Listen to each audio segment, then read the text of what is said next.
আসসালামু আলাইকুম। আমার নতুন একটা ভিডিওতে আপনাদেরকে সবাইকে স্বাগত। তো আজকে মূলত হচ্ছে শখের খামারে অনেকটা সময় ধরে কাজ করলাম। তো কাজের যদি হালকা একটু বিবরণ দেই, সেটা হচ্ছে প্রত্যেকটা লিটার সুন্দরভাবে উল্টে পাল্টে দিছি এবং হচ্ছে পানি দিয়ে ভিজাই দিছি। তো এতে করে যে ধোলা একটা ভাব আছে বা শ্বাসনালীর মধ্যে যে সকল সমস্যাগুলো হয়ে থাকে, তো ওইগুলো হচ্ছে নিধনের জন্যই লিটার ব্যবস্থাপনাটা আজকে করা। আর নতুন করে আবার হচ্ছে খাবার পানির পাত্রগুলো পরিষ্কার করে আবার ভিতরে দিছি।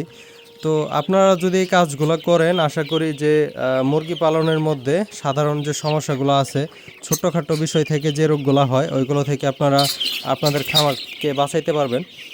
তো দেখতে পারতেছেন মাশাল্লাহ বাচ্চাগুলো ভালোই চঞ্চল আছে। আর এগুলো হচ্ছে কুমিল্লাতে হচ্ছে ডেলিভারি করব, আর খুব বেশি আমার খামারে রাখবো না। সর্বোচ্চ 4 থেকে 5 দিন পরেই ডেলিভারি শুরু করে দিব। মোটামুটি ভালো একটা সাইজে চলে আসছে।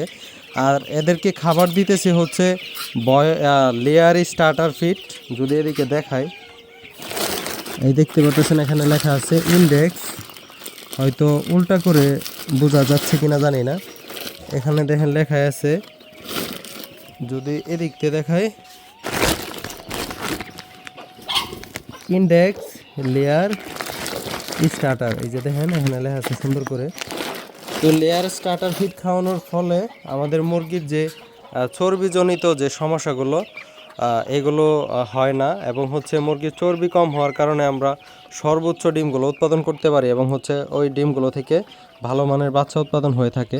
তো যাই হোক, এই ছিল আজকের ভিডিওটা। যদি কারো কিছু জানার থাকে তাহলে অবশ্যই কমেন্ট করবেন। ভালো থাকবেন সবাই। আসসালামু আলাইকুম, আল্লাহ হাফেজ।